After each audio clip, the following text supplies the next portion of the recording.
자, 지난 밤 사이 미국 시장의 분위기를 생생하게 정리해드리겠습니다. 이항영의 월가이드 시간이고요. MTN 이항영 전문위원 함께 하겠습니다. 어서 오세요. 네, 안녕하세요. 네. 자, 8월 첫 거래일 좀 쉬어갔는데 아주 크게 하락했다는 느낌도 아니고요. 어떻게 보셨어요? 네, 맞습니다. 지난주 수목금 3일 연속 아주 강한 반등세가 네네. 이어가면서 7월 주 시장이 아주 고성장을 한 거 아닙니까? 오늘 첫날도 좀 이어가면 좋겠지만 오늘은 좀 쉬어가는 모습이 좀 뚜렷한 하루였습니다. 그렇지만 전반적인 분위기가 아주 나쁘다라고 얘기하기는 좀 쉽지 않습니다. 왜냐하면 주변 환경, 인플레이션에 관련된 지표들이 조금씩 좀 하락하는 모습이 네네. 뚜렷해지고 있습니다. 가장 중요한 유가라든가요, 그리고 금리 이런 모든 것이 좀 내려가는 모습이 되겠고요. 잠시 보여드리겠지만 가장 우리가 우려하고 있는 달러도 조금씩 내려가면서 5월 초순까지 수준까지 내려갔거든요. 이런 것들은 좀 장기적으로 우리가 좀 기대할 언덕이다라고 일단 이해하시면 되겠습니다. 섹터로 보면 유가의 하락을 하면서 에너지 섹터가 오늘 제일 많이 떨어지는 모습이면서 한 7개 섹터가 하락했고요. 상대적으로 필수 소비재라든가 유틸리티 이런 것들은 좀 상대적으로 좀 올라가는 모습이었습니다. 참고적으로 지난 금요일 날은 필수 소비자가 많이 떨어졌거든요. 네네. P&G 때문에 떨어졌는데 오늘은 좀 상대적으로 좀 반등하는 모습이었습니다. 한편 이제 ISM 제조업 지수가 좀 나왔는데요. 전망이 52.1포인트였습니다. 오늘 발표된 건 52.8포인트였습니다. 그렇지만 20개월 만에 2년 만에 최저 수준인 건 맞는데요. 전반적으로 시장에서의 느낌 자체가 아주 안 좋다라기 그런 느낌은 지금 말씀드렸다시피 별로 없습니다. 신규 주문이 좀 줄어드는 것도 분명히 있었습니다. 그 해당 안에서 서브 항목으로 주문 지수는 48포인트가 나왔고요. ISM 제조 가격 지수로 하고 있습니다. 프라이스 인덱스가 있는데요.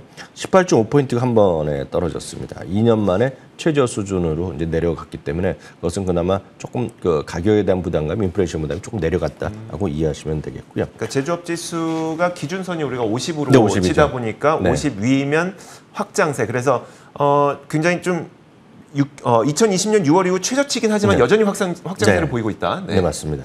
한편 유가 같은 경우는 4.8%나 떨어졌고요. 금값은 소폭 좀 반등하는 모습입니다. 10년물 금리가 이제 2.60%까지 하회하는 모습이거든요. 이것은 그만큼 기대 인플레이션이 좀 낮아지고 있는 그런 추세라고 일단 이해하시면 되겠습니다. 4월 이후 처음이 되겠고요. 미국 달러는 말씀드렸다시피 5월 이후 처음으로 지금 7월 5일 이후 최저 수준까지 내려가는 모습이 되겠습니다. 네, 알겠습니다. 자, 그러다 보니까 물론 시장이 전반적으로 마이너스를 그리긴 했습니다만 종목이 아주 크게 떨어진 것 같지는 않았었어요. 네. 시가총액 상위 종목들은 어떤 움직임들을 보였을까요? 네, 애플과 마이크로소프트 모두 약보합 정도였습니다. 0.6에서 0.9% 정도 하락 정도를 보여주었고요. 아마존은 강보합세를 유지할 수 있었습니다. 알파벳은 한 1.2% 내려갔고요. 테슬라가 요즘 다시 관심을 보이고 많은 분들 보고 있는데요. 테슬라는 오늘 강보합 정도에서 오늘 마감됐다라고 이해하시면 되겠습니다.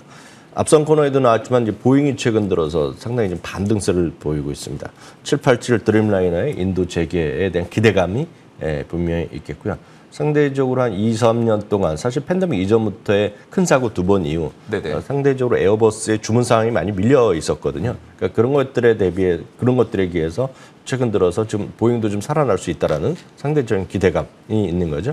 여하튼 보잉이 얼마만큼 반등을 할지 모르겠지만 최근 들어 아주 강한 반등을 이어가고 있는 건 틀림없겠습니다.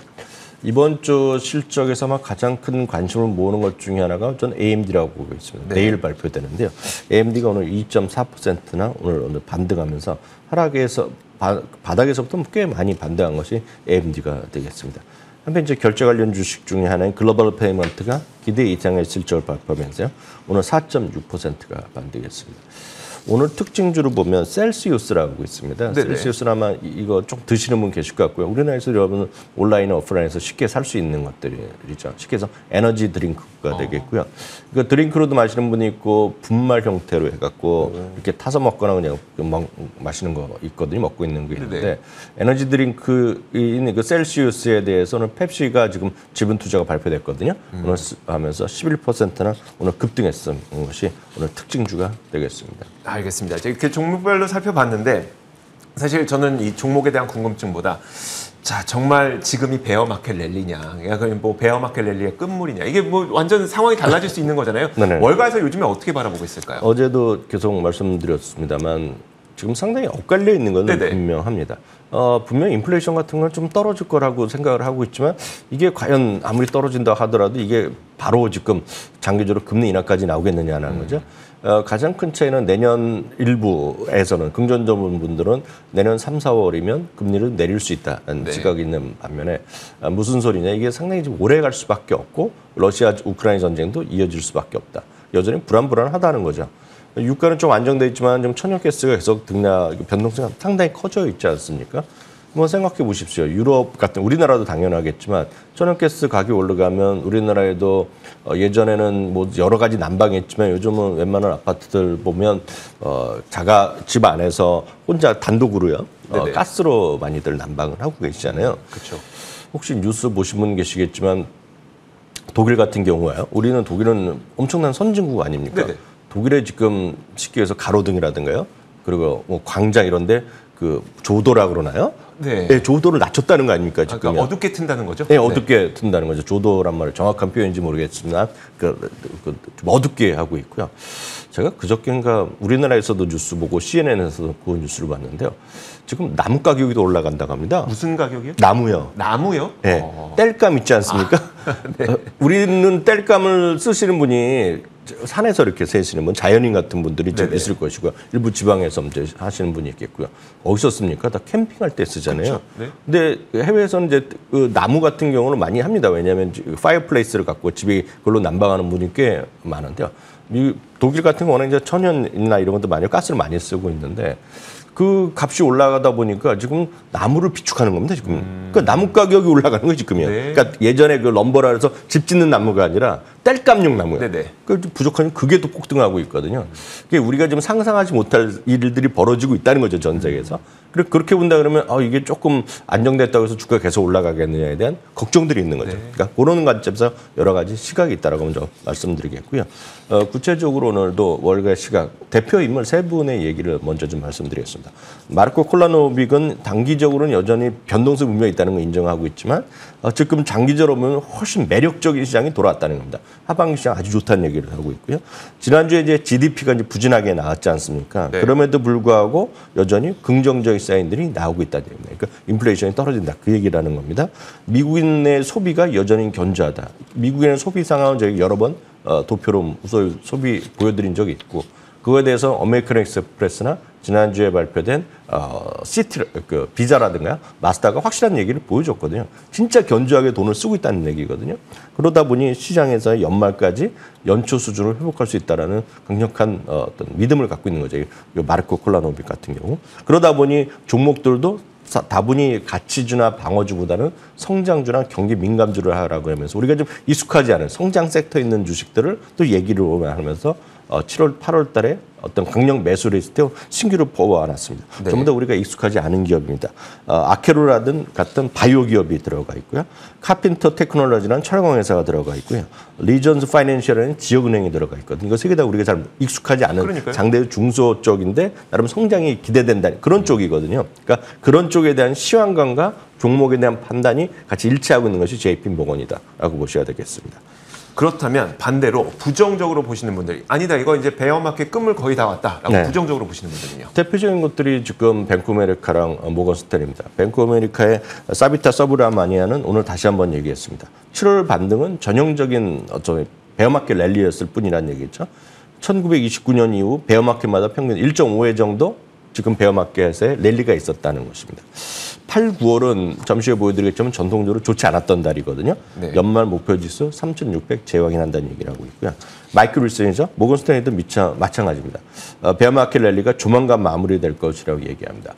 주시장은 위험 대비 리스크에 대한 판단이거든요. 위험 대비 리스크가 상당히 크면 주식을 사는 건데 위험 대비 수익 리턴이 크지 않을 것 같다고 하면 주식에 대한 수요가 줄어드는데 지금은 위험 대비 수익률에 대한 기대감이 매우 낮을 수밖에 없는 구간이기 때문에 주식시장은 지금 조심해야 된다. 그런 얘기를 하고 있습니다. 네, 알겠습니다. 물론 이렇게 그 양극단으로 의견이 엇갈리고 있으니까 이 모든 의견을 우리가 듣는 건 마땅하면서도 너무 극단으로 엇갈리니까 그러면 어떻게 하라는 거냐. 이게 뭐 그런 생각이 들 수밖에 없거든요.